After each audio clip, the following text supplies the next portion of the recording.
Ini tutorial kalau korang nak buat rambut samurai macam aku. First kali korang buat macam ni. Lepas tu terus pergi ke atas telinga. Ambil semua rambut dekat atas telinga.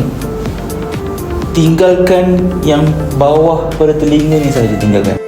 Lepas tu double check balik. Tengok atas telinga, ambil satu jari. Okay, ambil semua yang masih lagi ada kat atas telinga. Ambil letak kat atas. Lepas tu jangan ikat terus. Korang bagi ada tekstur, ada volume sikit kat atas ni. Lepas tu korang pusing supaya rambut tu nampak aliran dia ke arah sana. If korang tengok nampak macam dah okey, then baru ikat.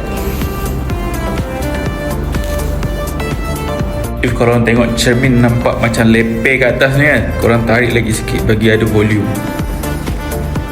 And then kau nampak tak macam ada helaian-helaian yang terkeluar ni. Ambil berus. Aku guna berus jambang je. Nampak? Nanti dah akan hilang. Nanti yang helaian-helaian tu semua akan hilang. Gunakan brush. Last sekali, make sure ekor korang ni letak kat depan. Jadilah rambut samurai.